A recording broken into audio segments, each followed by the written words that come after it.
ऐसा आग्रह करके आज दक्ष ने यज्ञ किया है जिसमें सभी देवी और देवताओं को निमंत्रण दे दिया, लेकिन भोले को निमंत्रण नहीं दिया। यहाँ पर श्री सुखदेव जी से राजा परीक्षित प्रश्न कर देते हैं, कहा कि प्रभु कि हे गुरुदेव, मैंने सुना है कि राजा दक्ष के भोलेनाथ दामाद होते हैं और दामाद को ही राजा दक्ष ने निमंत्रण क्यों नहीं दिया, क्या कारण था? उसी समय श्री सुखदेव जी ने बताया कि हे राजन, एक बार देवताओं ने दक्ष को अधिपति बना दिया था। दक्ष राजा के यहाँ पर सभा लगी हुई थी और उस सभा में सभी देव देवता ऋषिगण पधारे हुए थे। उस सभा के बीच में मेरे भोलेनाथ का भी आसन था। प्रभु भोलेनाथ जहां भी बैठते हैं वहां पर समाधि लगा करके बैठते हैं, अपने नेत्रों को बंद करके बैठते हैं। जो भजन ऐसा करता है कि जो अपने शरीर का भी भान भूल जाए, है? उसको क्या मालूम कौन आया और कौन चला गया। ऐसा साधक भगवान का भक्त है। तो इस सभा में थोड़ी देर में दक्ष का आना हुआ और दक्ष को आते देख करके सभी ने, ऋषिगणों ने, देवताओं ने बड़ा सम्मान किया है।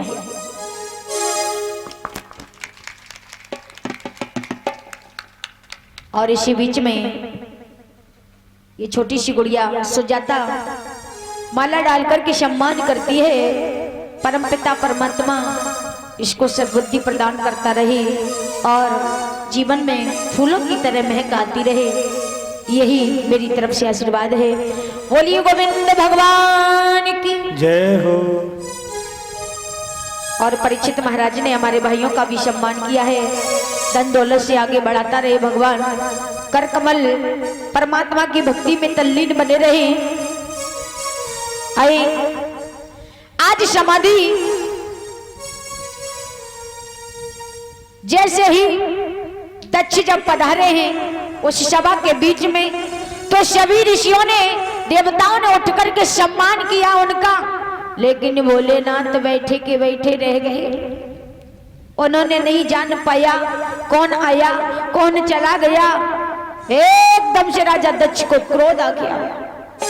सोचने लगे ये रिश्ते में मेरा दामाद होता है और दामाद एक लड़के के समान होता है, इसको उठ करके मुझे सम्मान करना चाहिए था, लेकिन ये तो एक जड़ की तरह बैठा है।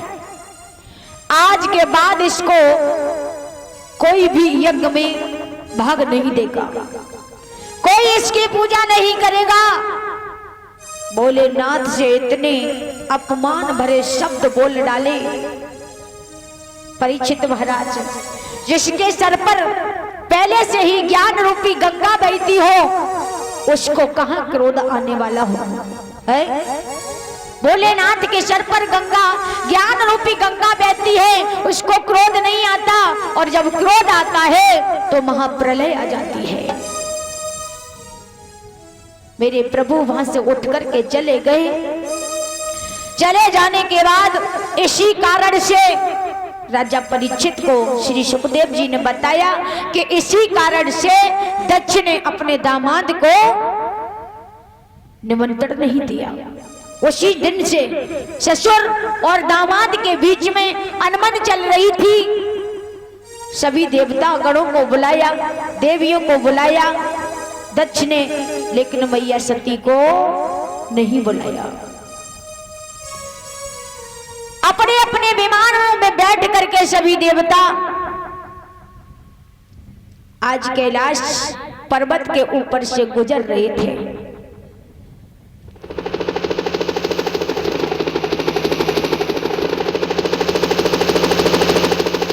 जब गुजरते हुए जा रहे हैं, मैया सती दौड़ करके पहुंची भोलेनाथ के पास और कहा, हे प्रभु, ये मैं आवाज सुन रही हूं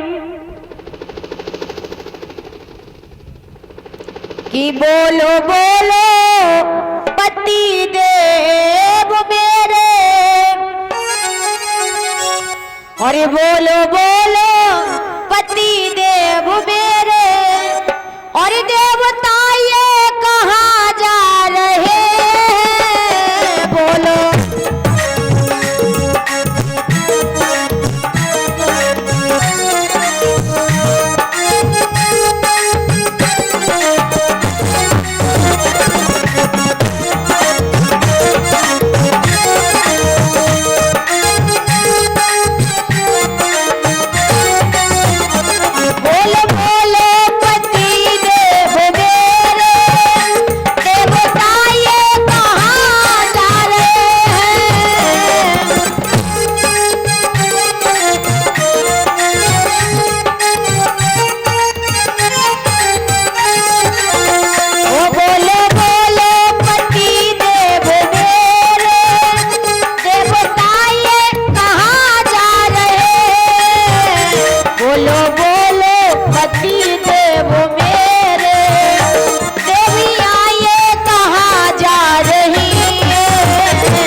समझाने लगे कि हे सती, यज्ञ बाबुल तेरे ने रचाया, वहाँ सभी देवों को बुलाया,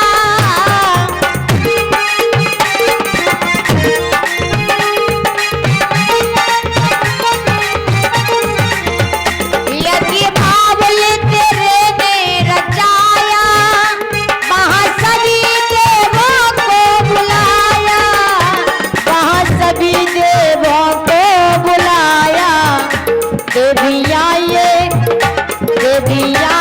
वही जा रही है, देवता ये वही जा रहे हैं।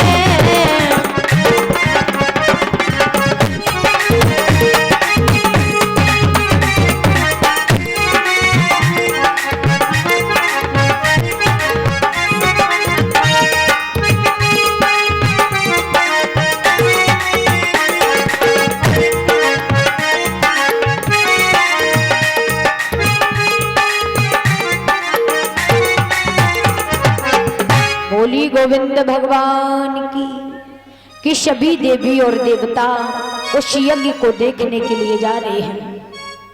और मैया के मायके से जैसे भी झूठी और सच में खबर आ जाए है, तो जो हमारी मैया है ना, आध घंटे का काम जो होगा वो 20 मिनट में काम हो जाता है। और जैसे ही पिता को नाम जब सती ने सुनो, उसी समय आज तो उनका मन